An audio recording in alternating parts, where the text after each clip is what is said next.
Hermanos, esa canción nos hace recordar que el mensaje, el evangelio, se anuncia de los montes, en los valles, en las ciudades y en los pueblos. Pero lo interesante es que mucho de la Biblia fue escrita en una cárcel.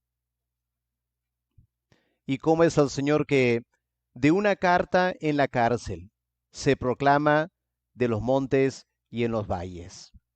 Esta mañana continuamos el estudio de Colosenses, así que les invito a tomar sus Biblias y vamos a leer Colosenses capítulo 1 del versículo 24 al capítulo 2 y el versículo 3. Esta mañana el mensaje va a estar en los primeros 3 versículos del capítulo 2, pero es importante notar el contexto en el cual vienen estas palabras. Vamos a leer entonces Colosenses 1, el versículo 24. Quiero que se imaginen el apóstol Pablo encarcelado, realmente en arresto domiciliario, y ahí sosteniendo una gran lucha por las iglesias en el resto del imperio romano, a lo menos donde él había predicado el evangelio. Colosenses 1, versículo 24.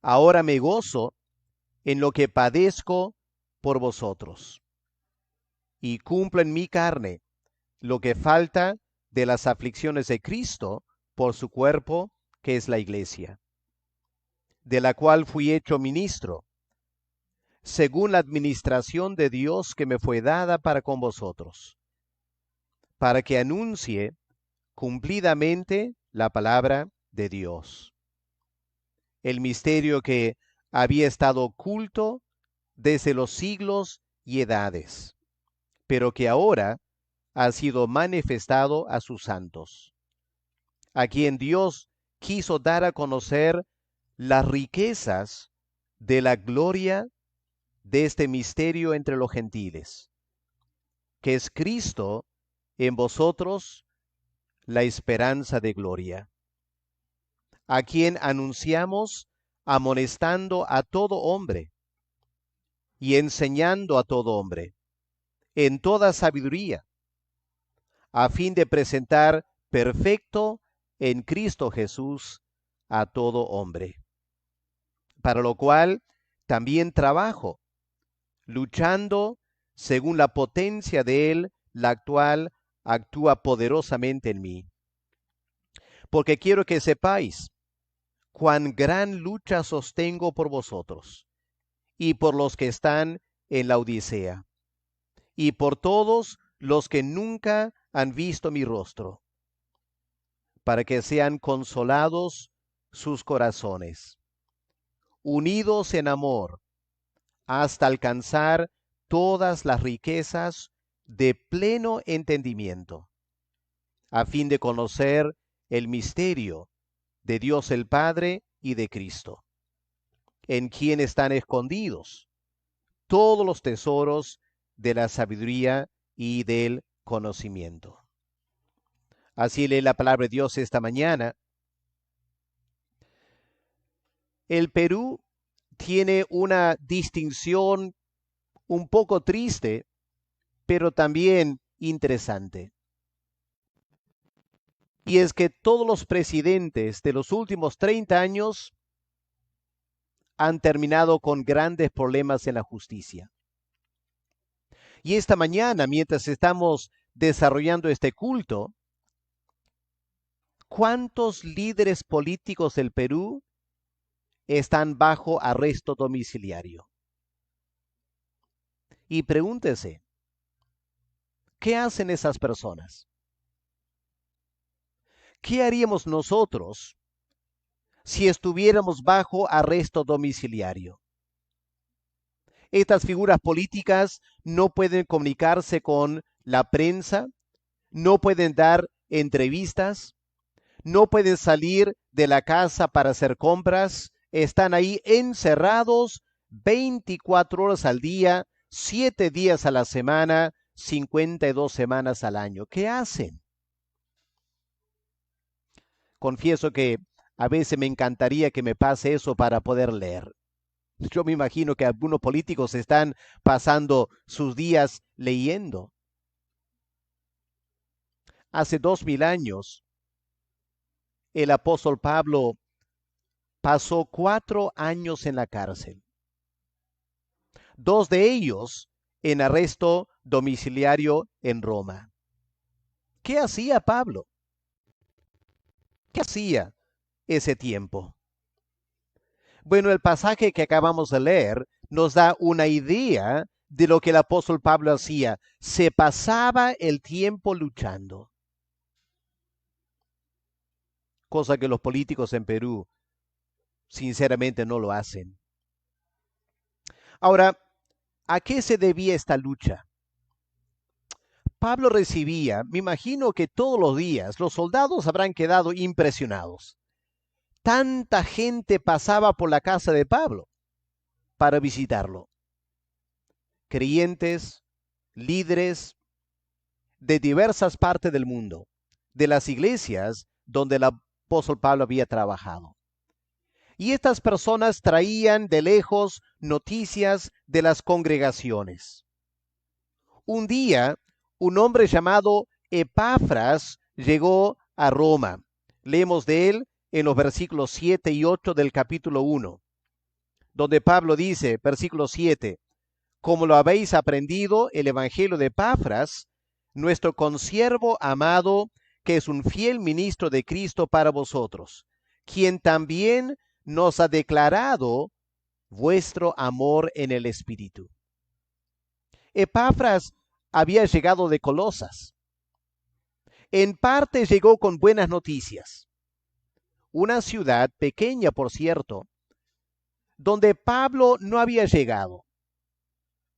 Pero el Evangelio había llegado por un hombre llamado Tíquico. Y el Evangelio echó raíces en esa pequeña ciudad.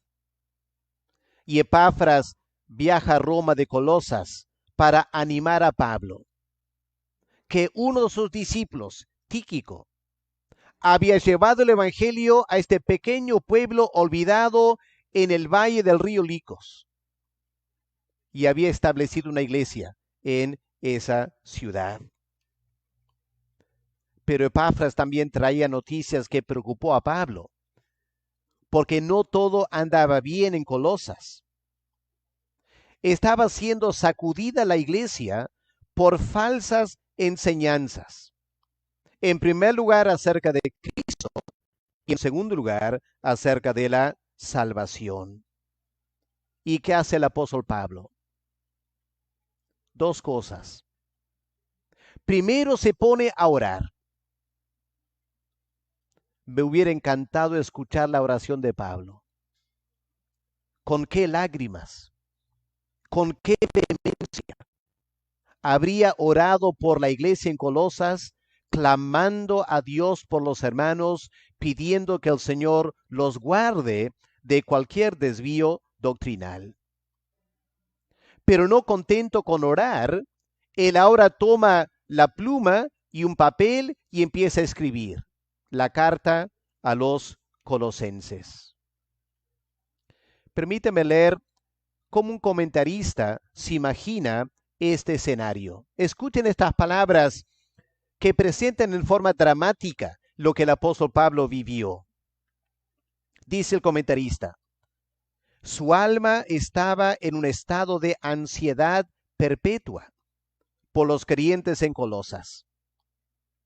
Cada sospecha acerca de su condición espiritual le causaba un dolor intenso. La posibilidad de que recaigan en la apostasía producía en él, en Pablo, una profunda preocupación. Por eso habla de una gran lucha que sostenía por ellos. No era una lucha fácil, porque sabía lo que estaba en juego. Los creyentes corrían peligro y él sufría porque no podía estar con ellos. No sabía exactamente cómo estaban en su vida espiritual. Entendía bien su peligro, pero no sabía los detalles actuales. Como un pájaro enjaulado, que golpea su pecho ensangrentado contra los alambres de su jaula, al oír el clamor de sus polluelos. El apóstol volvía en su mente una y otra vez a los creyentes en Colosas. Se imaginaba su peligro y sus gritos de socorro y se esforzaba hasta lo máximo al querer ayudarles. Tampoco se quedaba inactivo en la cárcel, sino que redactó esta carta porque deseaba que entendieran la profundidad de su amor por ellos. Qué dramático, ¿no es cierto? El apóstol Pablo, como un pájaro enjaulado, puede escuchar el grito, el clamor de estos creyentes como sus hijos espirituales. Y Pablo luchaba intensamente por ayudarles. Ahora, el ministerio de Pablo consistía en proclamar este mensaje. No era fácil proclamar el mensaje y por eso Pablo habla de luchar, una tremenda lucha espiritual como predicador y apóstol. Pero ahora que está en la cárcel, el apóstol Pablo tiene otra labor pastoral. ¿Qué hace un pastor? ¿En qué consiste el trabajo pastoral? Y en este tiempo de pandemia, los que somos llamados a la obra, tenemos que contestar esa pregunta. ¿Qué es lo que un pastor hace? ¿Cuál es su labor?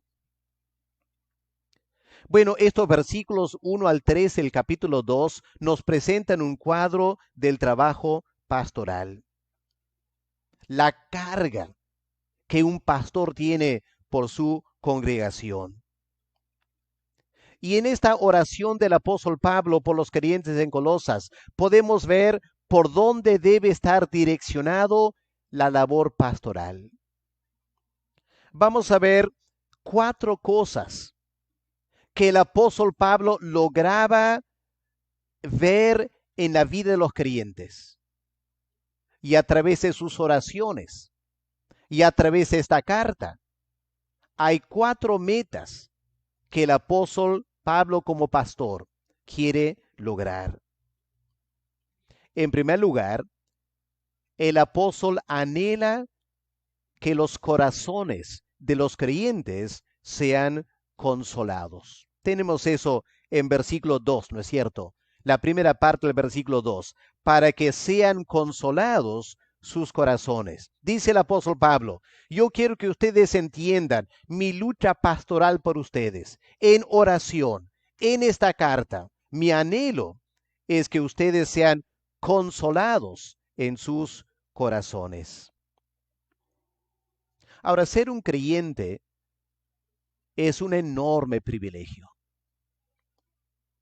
Que Dios nos haya perdonado nuestros pecados es fantástico. Que además nos haya adoptado como sus hijos. Que Dios mismo, el eterno Dios, se encargue de cuidarnos aún durante la pandemia es fenomenal. Pero también tenemos que reconocer que no es nada fácil ser un creyente. Un creyente, en primer lugar, comparte las luchas de la vida cotidiana donde está. Nosotros estamos en la pandemia, ¿no es cierto?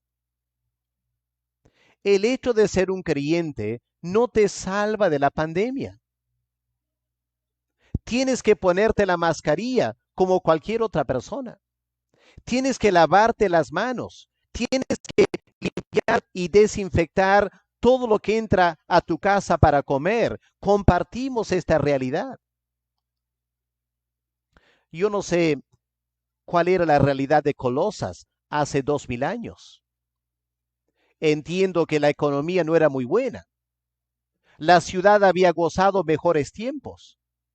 Para el primer siglo la cosa estaba decayendo y los creyentes en Colosas sufrían esta baja económica al igual que los demás. Pero encima de eso, los creyentes también sufrían luchas propias de ser un hijo de Dios, luchando contra la carne, luchando contra las tentaciones. Y el peligro para los creyentes en Colosas, al igual que lo es para nosotros, es que no falta en la iglesia personas que vengan para darnos soluciones mágicas a nuestros problemas. Dicen cosas como: tienes una lucha con la tentación, yo tengo una receta especial para ayudarte. Te falta tener más gozo en el Señor, yo tengo una forma fija de ayudarte en tu vida espiritual. Pero ¿cuál era el problema? Que lejos de llevarles al Señor Jesús, los falsos maestros hablaban del culto a los ángeles, de ciertos ritos, de ciertas palabras de conocimiento secreto que podían ayudarte a superar tu vida espiritual. Hermanos, nunca van a faltar en la iglesia esos charlatanes. Personas que engañan a la iglesia con supuestas soluciones fáciles a la vida cotidiana, pero cuando analizas sus soluciones, terminan desviándote del Señor y de la sana doctrina. Gran problema, gran peligro. Y el apóstol Pablo, preocupado por la iglesia, anhela que sus corazones sean consolados. ¿Pero de qué está hablando Pablo? Para nosotros como latinos, la palabra corazón te hace pensar en emociones, ¿no es cierto? Sentimientos. ¿Cuánta gente usa la figura de un corazón, de repente rojo o rosado, para hablar de fuertes emociones que podría sentir? Pero Pablo no era latino. Pablo era judío. Y para los judíos, el corazón no hablaba de sentimientos y emociones. El corazón hablaba de el centro de tu personalidad.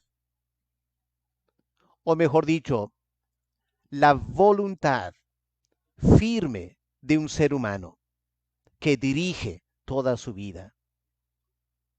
Hay que notar esta mañana que hay una enorme diferencia entre emociones, sentimientos y tu voluntad. Me explico. ¿Cuántas mañanas nos despertamos desganados, no es cierto? De repente cansados, y cuando estás cansado, tus emociones están por el suelo, ¿no es cierto? Pero te acuerdas que eres creyente, que debes levantarte para orar y leer la Biblia. Y aunque tus emociones no te ayudan, es la fuerza de tu voluntad que te hace levantarte de la cama y buscar a Dios en oración. Es lo mismo para estos cultos, ¿no es cierto? A veces el creyente se siente preocupado, desganado, y honestamente no siente alabar al Señor. Pero llega el domingo a las 8 de la mañana y sintoniza la cuenta de Facebook de la iglesia. ¿Por qué? Porque dispone su corazón. Ahí está la frase. Dispone su corazón, no sus emociones, no su sentimiento, su voluntad. De eso está hablando Pablo aquí. Pablo está diciendo que tu voluntad sea consolada. Aquí la palabra consolar significa animar o alentar.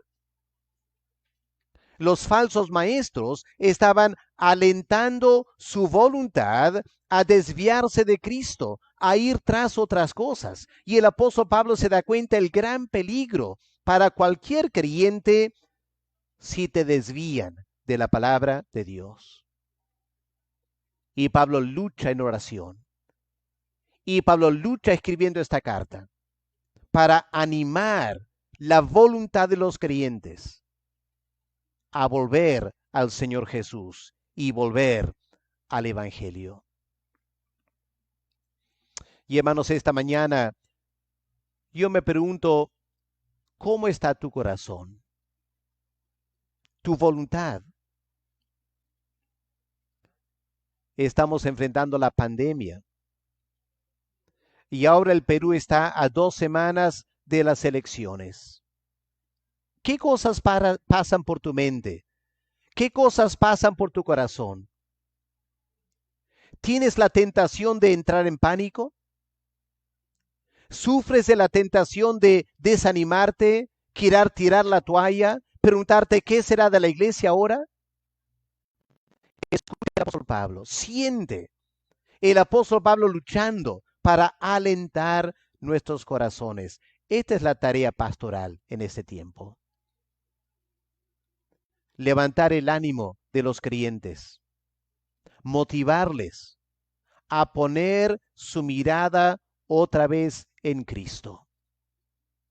Dejar de mirar por un poco de tiempo la pandemia, dejar de mirar el escenario político, elevar la mirada a aquel que está reinando, aquel que es fiel, aquel de quien hemos cantado esta mañana. Tenemos 10,000 razones para adorar, para que tu corazón sea alentado.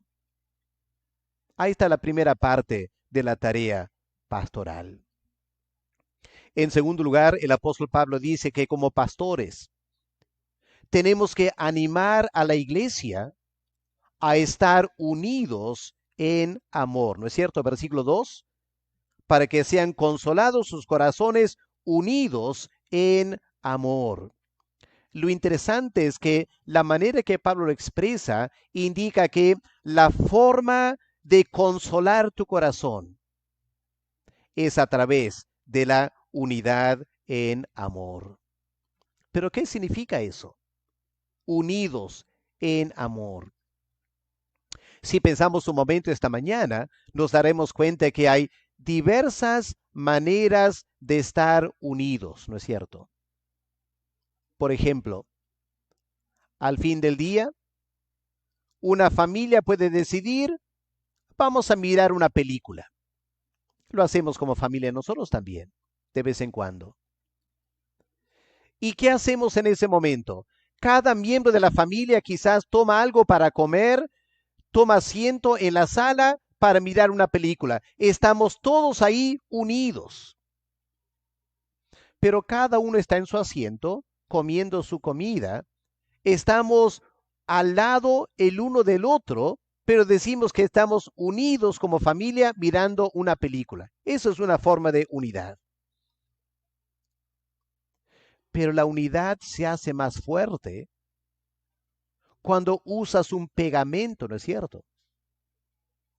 Puedes tomar una hoja como esta y otra hoja. Puedes ponerlos de lado, pero la unidad no es muy fuerte así nomás. Pero si pones un poco de pegamento y ahora pegas una hoja a la otra hoja, ya no se separan, ¿no es cierto? Es una unidad de pegamento, de pegamento. Pero el apóstol Pablo aquí usa una palabra muy interesante en griego que significa una unidad orgánica, orgánica. Miren, por ejemplo, en versículo 19 del capítulo 2 de Colosenses, el apóstol Pablo usa esta misma palabra, Colosenses 2, versículo 19, donde Pablo dice, y no haciéndose de la cabeza, en virtud de quien todo el cuerpo nutriéndose y uniéndose. Ahora, uniéndose ¿cómo? Por las coyunturas y ligamentos. Crece con el crecimiento que da Dios. ¿Puedes notar ahí ese tipo de unidad? Que los ligamentos y las coyunturas, por decir, los músculos y los tendones, van funcionando en tal manera que los huesos se pegan el otro y ahora tienes una unidad orgánica. Y es lo que Pablo está escribiendo aquí. Pablo dice, yo anhelo, estoy luchando para que ustedes como creyentes en Colosas puedan tener esta unidad orgánica en amor. Pero ¿de qué clase de amor está hablando Pablo? No es un amor superficial, es el amor ágape, que es el amor divino, es el amor tremendamente profundo. Pero ¿amor a quién? ¿Estará pensando Pablo que sean unidos orgánicamente en su amor a Dios? ¿O unidos orgánicamente en su amor los unos por los otros? ¿De qué amor está hablando Pablo? Bueno, no lo dice, pero podemos afirmar que tiene que ser ambos amores. Porque como el Señor Jesús ha dicho, y está en la carta de Juan, el amor a Dios se revela a través del amor a tu prójimo y viceversa.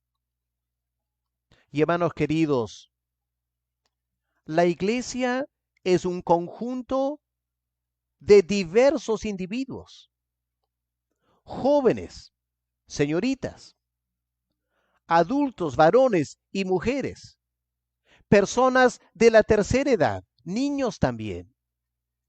¿Cómo podemos tener una variedad tan grande humana y funcionar como una congregación?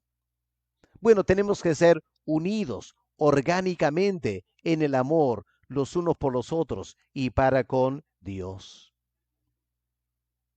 Frente a esta pandemia, ¿cuán importante ha sido nuestra unidad orgánica?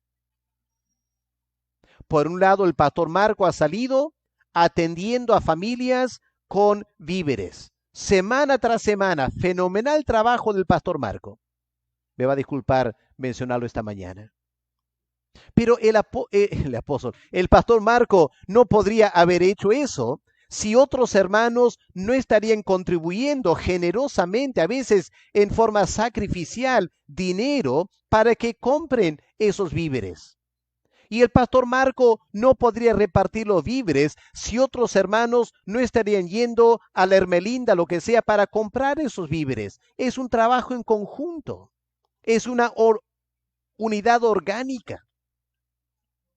Pero qué precioso para la iglesia Covicordi contar con este apoyo para miembros de la iglesia que padecen ciertas necesidades por la pandemia. Y otras familias necesitan atención médica porque se han contagiado de COVID. Y otra vez la iglesia está ahí para apoyarles. Análisis, medicamentos, llevarles al médico. ¿Cómo están? Orando por ellos. Tremendo trabajo pastoral. De eso se trata la iglesia. Sino cómo vamos a enfrentar las luchas del creyente. En esta pandemia nos hemos tenido que unir más, ¿no es cierto? Y pase lo que pase en las elecciones, la iglesia tendrá que seguir unidos en amor para que el corazón sea alentado para enfrentar las luchas que podrían venir. Esto es lo que el apóstol Pablo hacía durante su arresto domiciliario, en oración, a través de las cartas, animando a los creyentes a desarrollar esta unidad orgánica. Permíteme preguntarte esta mañana, ¿estás viviendo esa unidad orgánica? ¿Eres parte de todo esto? Porque el peligro es que algunos creyentes se van aislando de la iglesia. Simplemente escuchan el culto y nada más. Quizá ni están orando los miércoles, menos en las mañanas. De repente no están participando en la academia bíblica. De repente nunca llaman a otro hermano para ver cómo están. Pero reclaman si no les llaman a ellos. y se deprimen si nadie se interesa en ellos, pero ellos no se interesan en nadie más. Hermanos, eso no es la iglesia. La iglesia es una unidad orgánica. No todo depende de los pastores. Me encantó esta semana escuchar de un grupo de jóvenes que decidieron apoyar a 5 niños casi abandonados. ¿Qué hicieron? Coordinaron para renovar su cuarto. Yo no sé qué hicieron, pero pintaron su cuarto. Me imagino que llevaron algunas cosas adicionales para su cuarto. Seguramente llevaron un poco de comida y otras cosas para animar a esos niños abandonados. Qué lindo, ¿no es cierto? Los pastores no tuvimos nada que ver con eso. Ellos mismos se organizaron. Eso es lindo, hermanos. Esa es la unidad en amor. Y como pastores oramos y anhelamos que la iglesia tenga esta clase de unidad orgánica para enfrentar las luchas por delante. Pero miren un tercer desafío que el apóstol Pablo menciona aquí. El desafío de alcanzar pleno entendimiento espiritual. Porque Pablo dice, la segunda parte del versículo 2, hasta alcanzar todas las riquezas de pleno entendimiento. Quiero que noten la palabra entendimiento. Hoy en día, en nuestro país, el sistema educativo, primario, secundaria, hasta la universidad, ¿saben dónde ponen el énfasis? En conocimiento, no entendimiento. Llenan la mente de nuestros niños de tremendo conocimiento. Tienen que aprender de memoria un montón de cosas. A veces los niños no entienden lo que están aprendiendo. Al profesor parece no le interesa si entienden o no, con tal que lo conozcan. Pero conocimiento sin entendimiento no sirve de mucho. Yo no sé si ustedes conocen ese juego de niños que se llama Lego. Son esos pequeños ladrillos de plástico multicolores, diferentes tamaños, formas. Hoy día el Lego se ha vuelto muy avanzado, muy complejo. Imagínate un balde o una caja grande llena de 10,000 piezas de Lego, colores, formas diferentes. Y lo puedes vaciar en el piso. 10,000 piezas de Lego. Eso es conocimiento. Pero ¿cómo vas a usar esas piezas? Para usar esas piezas y formar de 10,000 diferentes ladrillos de plástico una mansión de varios pisos y muchos cuartos. A eso lleva entendimiento. Tienes que aplicar el conocimiento con inteligencia para crear una mansión. Si no tienes entendimiento, te quedas con las 10,000 piezas de Lego y no sirven para mucho. Yo temo que mucho conocimiento que tenemos no nos ayuda porque no hay entendimiento. Entender las cosas es muy importante. Y en esta carta el apóstol Pablo anhela que los creyentes entiendan quién es Cristo. Entiendan qué es la salvación. Entiendan que hay una relación intrínseca entre Cristo y la salvación. Y que si pierdes algún aspecto de la persona de Cristo, vas a sufrir una tremenda pérdida en la salvación. Y estos temas son profundos.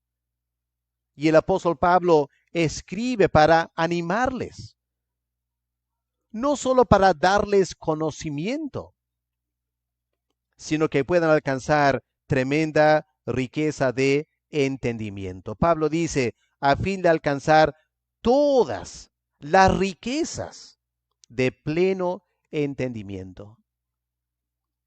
Permítame preguntarte esta mañana, ¿cuánto entiendes el Evangelio? ¿Entiendes? No solo conoces. Yo sé que todos tenemos cierto conocimiento de quién es Cristo y qué es la salvación, pero entendimiento es otra cosa. Y es muy importante, hermanos, que podamos tener entendimiento espiritual. ¿Cómo usamos el conocimiento que tenemos de Cristo? Por ejemplo, sabemos que Cristo es rey, ¿no es cierto?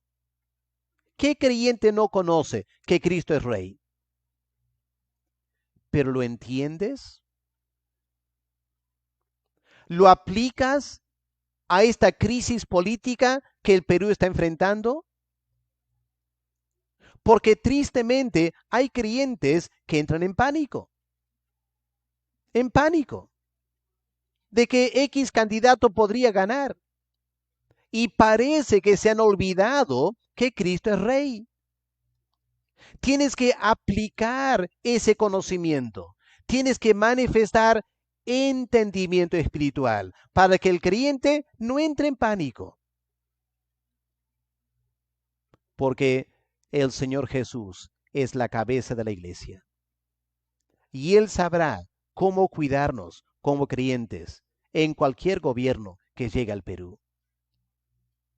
¿Acaso en la China la iglesia no creció cuando el comunismo se implantó? Y uno podría multiplicar ejemplos.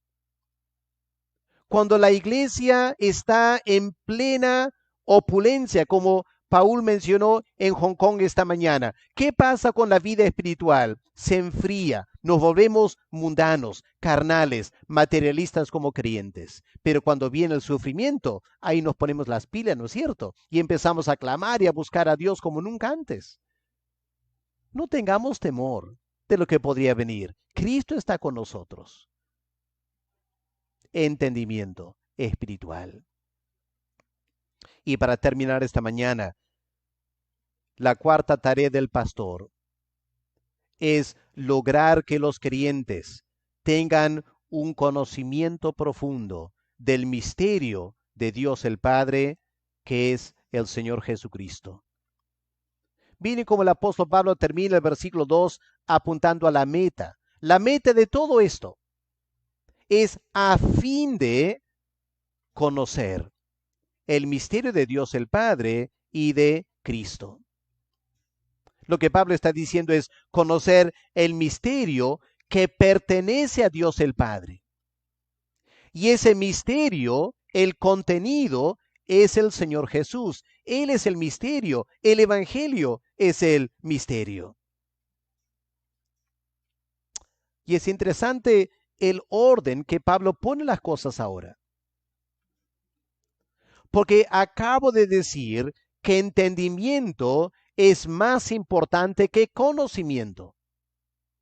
Pero Pablo dice, para que alcancen pleno entendimiento a fin de tener conocimiento. Así que las dos cosas van de la mano.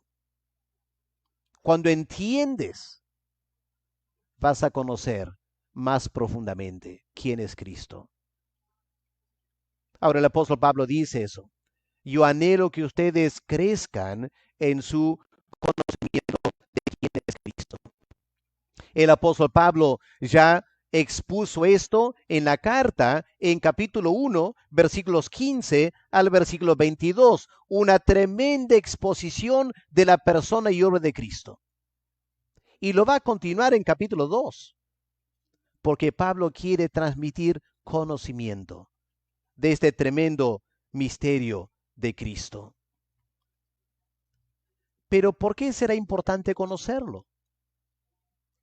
¿Por qué Pablo está luchando para que tengan este conocimiento? Bueno, precisamente por la obra de los falsos maestros.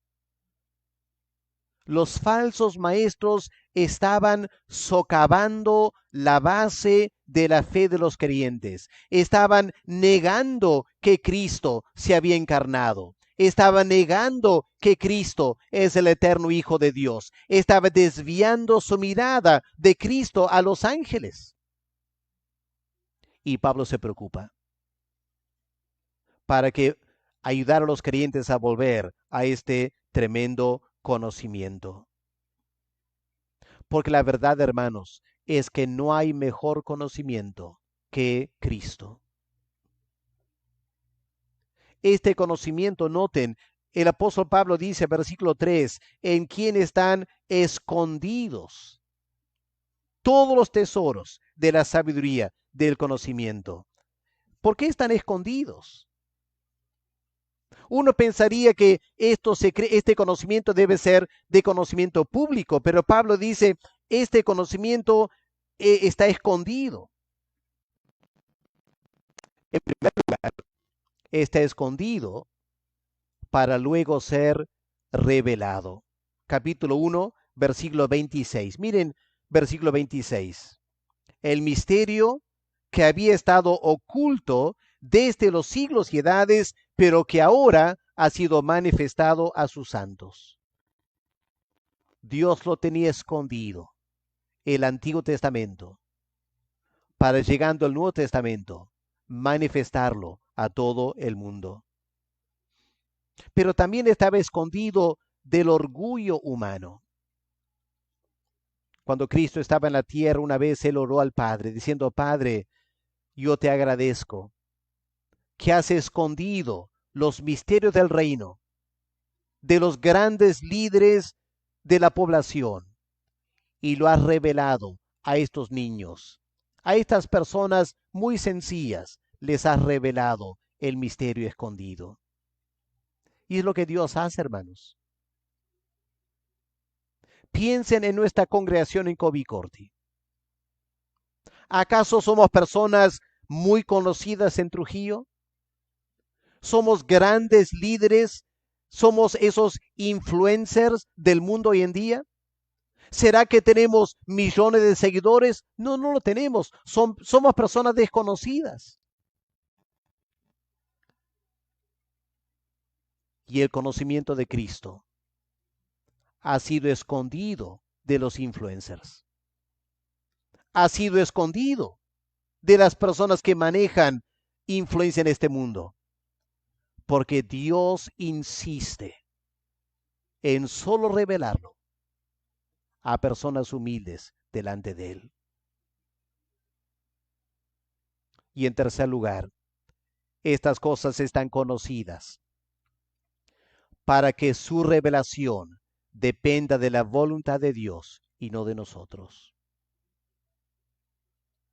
Dios guarda este tesoro de su Hijo con mucho cuidado.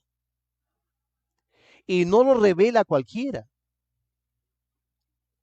Y por eso el Señor Jesús en Juan capítulo 3 tiene una conversación con Nicodemo, pero nunca le revela a Nicodemo quién Él es. Nunca le dijo a Nicodemo, yo soy el Mesías. Y el siguiente capítulo 4, una mujer samaritana, ya habiendo pasado por 5 hombres, estaba con su sexto esposo. Y a esa mujer, desconocida, marginada, el Señor Jesús le dijo, yo soy el Mesías que están esperando.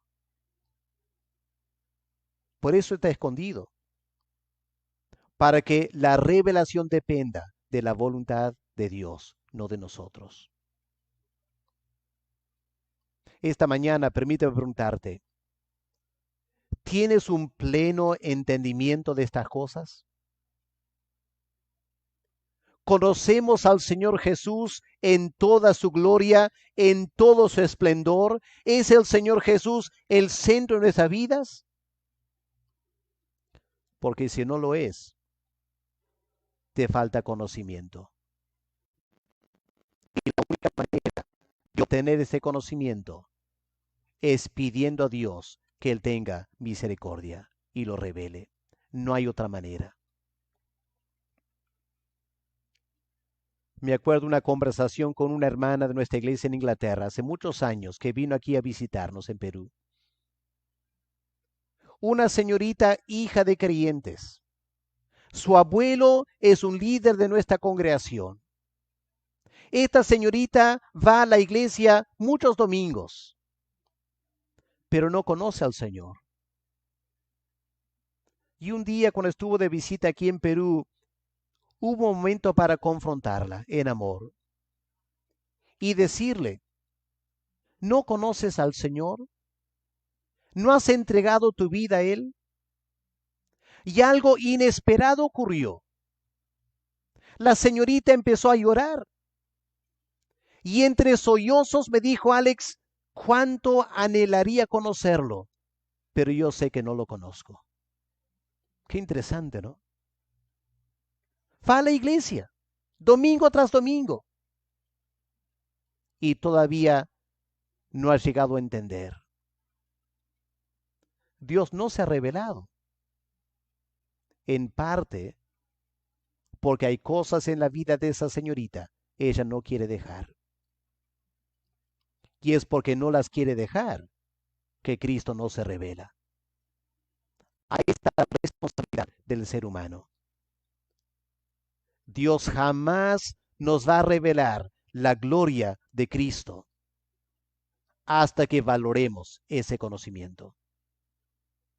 Y si nuestras vidas están centradas en las cosas de este mundo, puedes ir a la iglesia toda tu vida y nunca conocerás a Cristo profundamente, porque es un tesoro escondido que Dios solo revela a aquellas personas que lo buscan de todo corazón. Terminamos esta mañana notando lo siguiente. No hay nada nuevo bajo el sol, lo que dice Salomón en Eclesiastés. Yo sé que hoy en día la gente se esmera por tener nuevos conocimientos y la gente se jacta de que ahora estamos actualizados, vivimos el siglo XXI, ya no necesitamos la Biblia, ya no necesitamos a Cristo y hablan como si esto fuese algo tan novedoso. Y se olvidan que hace 2000 años en Colosas era exactamente lo mismo. Hace 2000 años llegaron personas con, entre comillas, nuevo conocimiento. Entre comillas, ya no necesitas a Cristo. Hermanos, esto no es nada nuevo, es viejo. Conocer a Cristo es lo más hermoso y lo más profundo que jamás puedas conocer. Si esta mañana conoces a Cristo, alégrate de todo corazón. Pero si no conoces profundamente a Cristo, puedes tener conocimiento de muchas cosas. Puedes jactarte de ser un hombre, una mujer del siglo XXI, pero serás pobre porque no tendrás este tesoro, estas riquezas escondidas en Jesús de Nazaret, el Hijo de Dios, el Salvador del mundo. Mi anhelo es que puedas llegar a conocerlo y que Dios pueda revelarlo en tu corazón. Y los que somos creyentes, entendamos la labor pastoral que tenemos, de llevar a toda la iglesia a estas 4 cosas. Tenemos que orar, tenemos que predicar y enseñar, pero también anhelamos que los creyentes pongan de su parte para que puedan ser alentados en sus corazones, pueden ser unidos en amor, puedan alcanzar pleno entendimiento y puedan conocer este misterio que es Cristo, en quien están escondidos todas las riquezas de nuestro Dios para con nosotros.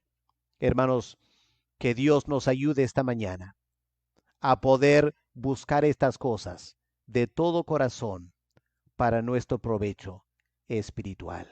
Vamos a orar. Padre amado, esta mañana queremos darte gracias por tu palabra, por hacernos recordar, Señor, que aunque el mundo se jacte de tener nuevos conocimientos, nueva tecnología, nuevos valores morales, y a veces se burlan de la Biblia, diciendo que la Biblia es un libro anticuado,